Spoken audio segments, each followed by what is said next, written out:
Bienvenue sur COP, Sifax avec vous comme d'habitude. Aujourd'hui, Manchester United annonce comme prévu Ten Hag. Erik Ten Hag, qui est un Hollandais de 51 ans, que vous connaissez déjà peut-être plus ou moins.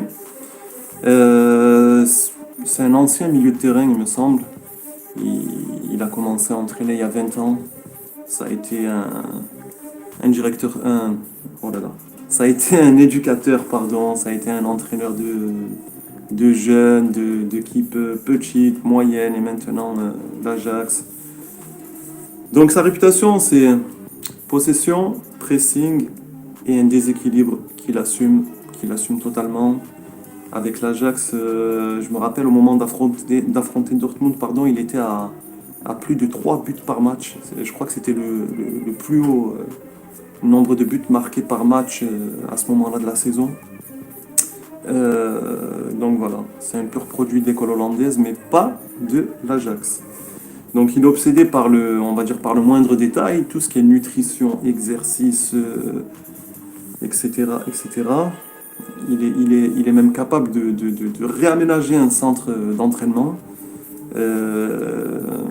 Quand je dis il est capable, c'est de remonter les infos à sa direction et de dire moi je veux ça. Voilà, il sait s'imposer quand il faut s'imposer. Vous allez me dire, il a quand même du vécu, il a 51 ans, 20 ans qu'il entraîne, donc forcément en ayant des résultats à chaque fois, ça aide. Donc c'est quelqu'un de très pointilleux, de très ambitieux et de très très très très exigeant. Donc il était au Bayern au moment où Guardiola y était aussi, sauf que lui il a entraîné la réserve. Donc entraîner la réserve du Bayern, au moment d'arriver à l'Ajax Amsterdam, dans son CV, on va dire ça peut peser. Et quand il rentre en Hollande à Utrecht, il faut savoir que les Hollandais sont des fervents du 4-3-3. Je ne vais pas dire que c'est eux qui l'ont inventé, mais vous connaissez l'histoire du 4-3-3 et de la Hollande. Donc lui, il vient avec des idées différentes. Et il faut oser, en tant que Hollandais, défier ce qui se fait en Hollande. C'est vraiment quelque chose d'énorme. Et donc lui, il joue en 3-5-2. Après, c'est des systèmes hybrides. Hein. Et aussi en 4-4-2 en losange. Donc il joue avec ses idées. Il faut savoir que quand il va aussi à l'Ajax c'est un club avec ses dirigeants, avec tout ce que ça représente, avec tout ce que l'Ajax peut être. Il vient imposer son style à l'Ajax. On va lui dire, oh mon coco, ici t'es à l'Ajax. Quoi. Et lui, tranquillement, doucement, il va imposer sa patte et on va dire faire parler de lui en bien via ce qu'il peut donner. C'est une personne sans filtre. Il a une chose à dire, il dit. Peu importe le joueur que c'est. Vous allez me dire, ouais, non, mais il n'a pas entraîné de star et tout. C'est pas grave. On parle avec ses qualités. Mais c'est aussi un coach très très près de ses joueurs. Et c'est peut-être pour ça qu'il arrive à véhiculer des messages. Donc, il a pas mal de qualités. Il sait mobiliser ses joueurs. Il est capable de créer de bonnes conditions pour les joueurs. C'est-à-dire que lui, il va exiger ça, mais il va te laisser dribbler si tu es dribbleur. Il va pas te dénaturer en fait. Tu dois respecter les consignes du coach, mais tu es libre. C'est-à-dire que discipline, exigence, mais aussi liberté. C'est un mélange qu'il assume totalement. On lui a déjà posé la question. Donc il sait optimiser ses joueurs. Et ça, c'est une énorme qualité. Donc, pourquoi c'est une bonne nouvelle pour Manchester United et ses fans? Parce que Pochettino ne viendra pas chez vous. Et malheureusement, le PSG va devoir se débarrasser de Pochettino. Donc pourquoi je fais ce lapsus avec Pochettino? C'est très simple. Pochettino, généralement, je dis bien généralement, il défend à 7. Il défend à 7 et donc il en a 3 devant. On l'a vu à Tottenham, on le voit au PSG, on renverse tout sur le joueur le plus rapide, etc. etc. Ben d'ailleurs, c'est comme ça que Pochettino de Tottenham a éliminé l'Ajax de Ten Hag. C'est Ils ont refusé le jeu, c'est je balance des longs ballons, bon bref, on va pas refaire le match. Mais là, à Manchester United, bon, vous avez des joueurs nuls à Manchester, mais vous avez beaucoup de joueurs forts. Et ce qui est bien, c'est que lui, il attaque à 7 et vous allez vous rendre compte du surnombre qu'il peut créer ou apporter sur chaque action. Et vous allez voir, hein, les gens de Manchester ou les gens qui regardent Manchester régulièrement, vous allez le sentir directement. Vous vous rappellerez de mes propos. Vous direz, ouais, c'est Faxime l'a dit. Donc voilà, la différence avec Pochettino, c'est ça. C'est que Pochettino aussi, lui, il défend à reculons. Alors que Ten Hag, l'Ajax défend en avançant. Ça, c'est une différence énorme. Vous ferez attention. Vous ferez attention, l'Ajax avec le ballon et sans le ballon. Et vous allez voir, je dis l'Ajax, plutôt Manchester, vous allez vous rendre compte de votre équipe sous Ten Hag, ce qu'elle fait avec le ballon et sans le ballon. Et vous vous rappellerez de mes propos. Donc c'est une équipe qui défend en avançant. Les trois de devant permutent énormément. C'est pour vous faire un ordre d'idée, c'est comme si Messi, Neymar, Mbappé, sur le front d'attaque, ils évitent les relances. Et vous avez le bloc qui est juste derrière Messi, Neymar, Mbappé. Ça, c'est pour vous faire un ordre d'idée pour ceux qui sont, on va dire, francophones, qui ne regardent pas trop la Première Ligue et tout, ou même l'Ajax. Je vous donne une idée de ce que c'est que la philosophie de Ten Hag. Donc, les trois de devant permutent sans arrêt. Il n'y a pas de repos. En fait, c'est simple. Avec Ten Hag, tu cours pas, tu sors. C'est tout. C'est comme ça. C'est pas autrement. Et quand vous avez des joueurs très techniques, comme ils avaient auparavant avec Ziyech, ils ont toujours Tadic, c'est un régal. C'est un régal, pourquoi? Parce que peut-être que Tadic n'est pas le plus grand technicien du monde, etc., etc. Mais mettez-vous sur YouTube, regardez les matchs de l'Ajax. Quand un joueur a le ballon, regardez ce que font les autres. Vous allez en avoir un qui se projette, qui va prendre la profondeur, donc c'est une solution pour le porteur du ballon. Mais tous ceux qui gravitent autour de lui proposent quelque chose. Certains vont se proposer pour éventuellement une passe. Vous en avez qui vont gêner. Par exemple, un 6 qui, je dis n'importe quoi, qui va se jeter sur Cristiano Ronaldo, il va le gêner dans sa course, etc. etc. En fait, à l'Ajax, ou plutôt sous Ten Hag, il n'y a pas de repos. Tout le monde a une fonction. Il n'y a pas de temps mort, il n'y a pas... Enfin, il y a des temps forts et des temps faibles, mais je veux dire, il met tout en œuvre pour donner le tempo qu'il souhaite lui et pas que son adversaire lui impose. Ensuite, comme on a fait bref, elle attaque en bloc. C'est très gênant pour l'adversaire. Elle défend en avançant, c'est très gênant pour l'adversaire. Avec des renversements ultra rapides qui vont chercher Anthony. Vous connaissez les qualités d'Anthony, rapide, vif, dribbleur, explosif, feu follet, etc. etc. Et Ten Hag, il sait s'adapter. Par exemple, en 2019, c'était une dizaine de centres par match. Là, il a Sébastien Haller en attaque, avec son fort gabarit, grand de taille, remiseur de la tête, mais bon joueur de tête aussi. Il ne fait pas que des remises, il marque aussi des buts de la tête. C'est 2 fois plus. Il est passé cette saison à 20 centres par match en moyenne. C'est-à-dire qu'il a sa philosophie, ses idées, etc. Mais quand l'Ajax a eu l'opportunité de faire à l'heure, c'était différent de ce qu'il avait connu ces précédentes années, mais ça ne lui a pas fait peur. C'est comme s'il était déjà à Manchester et qu'on lui disait on va te ramener Cristiano Ronaldo. Profil qu'il n'a jamais eu par exemple. Il refuse pas. Il s'adapte. Mais il s'adapte mieux que ce qu'on aurait pu l'imaginer. En fait, il y a aussi une chose, il y a un détail, et je sais que sur Twitter vous êtes friand de détails, c'est que tout le bloc va monter, par exemple, pas forcément sur un corner, même sur une action. Les défenseurs vont participer au jeu, quitte à ce qu'un défenseur se retrouve en 1 contre 1. C'est pas grave, que le défenseur est en 1 contre 1, il n'y a pas... pour lui, il n'y a pas le feu au lac. Parce qu'il a préparé ses joueurs à ce type d'éventualité. Et en fait, lui, il a un système un peu à la Klopp. C'est-à-dire, bon, les grandes équipes l'exigent.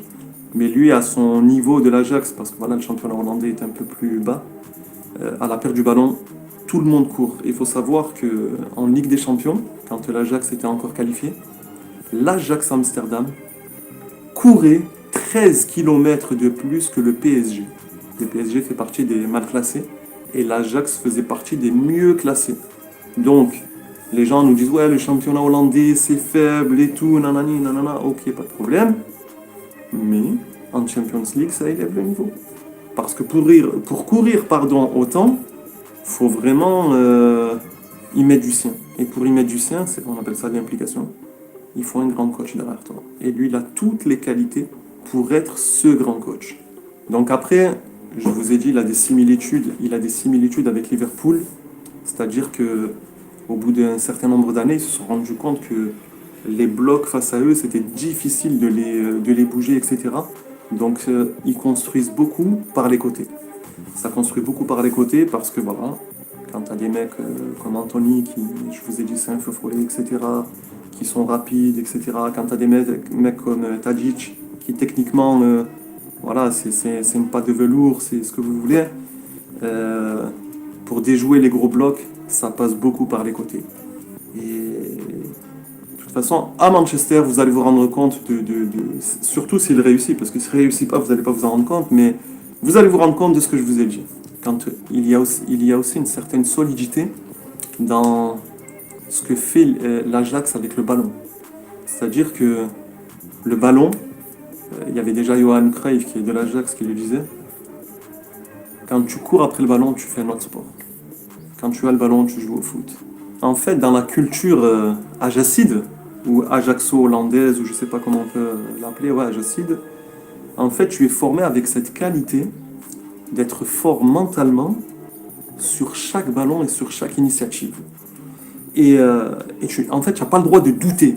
Tu as une force mentale dans ta formation en Hollande en général et surtout à l'Ajax, où tu ne dois pas douter. Et lui, ça, il a compris il y a très très longtemps.